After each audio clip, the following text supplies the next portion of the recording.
We played it was a very tough loss for us this past weekend against Georgia Southern. They obviously did a really good job in what they do, and we're still learning as a team how to play, and we made some mistakes throughout the game that cost us, and we just got to do a better job of getting those things corrected and move forward. And, we still have a lot to play for. Our players were hurt, obviously, there for about 24 hours, but we're looking forward to next week in App State.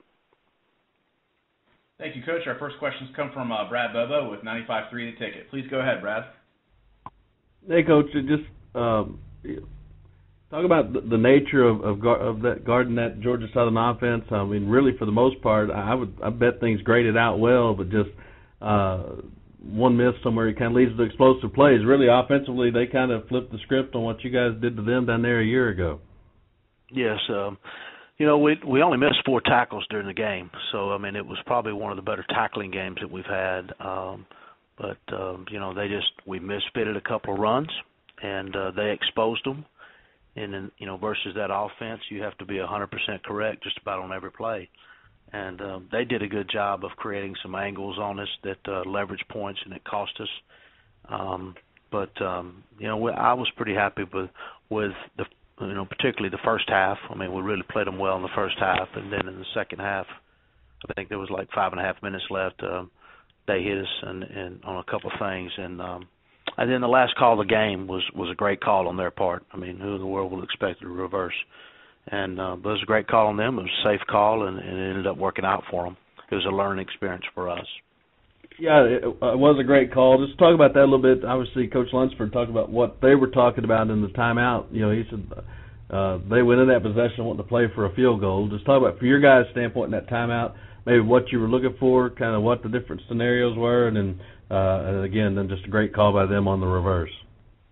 Right. Well, at that point in the game, I knew their field goal kicker was good, and I felt like that, for them to have a shot, the ball needed to get to the 35-yard line. So, and for him to feel comfortable about it. So, and it was a situation where, they're not afraid to continue to run the option, and particularly on third down, and so, and our mindset is that that's what he's going to do. If he gets it, then he'll call a timeout because he had a timeout left, and then, he could take another play and then get out of bounds and then be in position to kick a field goal.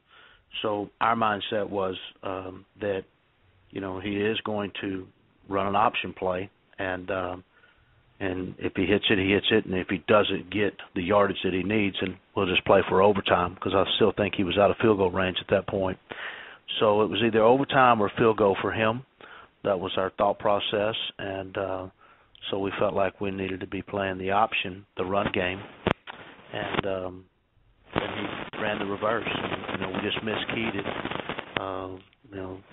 on the backside with the wheel linebacker, and he let the eye candy to the front side get a hold of him, and he took off running instead of reading his key. And if he reads his key, then we got to get out of there, and then hopefully we got a chance to get the guy down, and we're playing in overtime. So that's kind of the way it worked. You could do a number of different things, but you're kind of guessing. And so at that point in time, our thought process, or mine, was that he was going to run the option.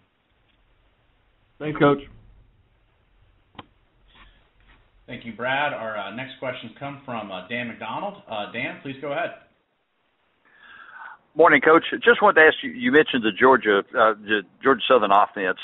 Will it almost be, and I know App State's very good offensively, but will almost be a relief to get back to a team that plays more of a, for lack of a better term, traditional type offense? Well, yeah, it will be. Even App State does a little bit of what Georgia Southern does, or tries to do some of it with some of the formational pictures they do, and they have an athletic quarterback as well. We've seen some athletic quarterbacks over the past few weeks, with UNLV and then Wirtz yesterday, and then this kid coming up here. So, but yeah, I'd rather not see that option every week. Nobody likes preparing for it defensively. It's tough enough defensively as it is today, and then you have to defend something like that. Bob DeBest over there does such a great job with it, and those guys are executing really well. So they're going to win more games. I mean, they're tough to defend. But to answer your question, yes, I'm glad to get back to somebody throwing the ball. Appreciate it, Coach. Thank you, Dan. Our next questions come from Tim Smith. Tim, please go ahead. Morning. Just with the extra amount of time, from the Georgia Southern game to the Appalachian State game, how will that help you prepare? And you kind of touched on it a little bit with their quarterback and what they like to do on the offensive side of the ball. But overall, your impressions of Appalachian State so far? Very well coached football team. They're very balanced. They have a very dynamic running back that we'll probably see on Sunday sometime.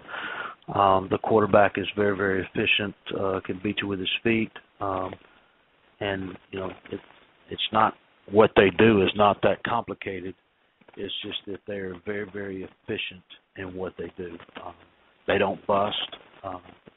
It's their offensive line, when they're coming off the ball, they look like a herd of cattle going through a gate, and they're all in synchronization together, and the running back does a good job of picking his gaps, and then when they want to, they'll play action you and boot you. And they got a receiver that is very, very can beat you. He's good. He can run. He has great ball skills, and so it's going to be quite a challenge. But the extra time will help us get back to thinking to normal football.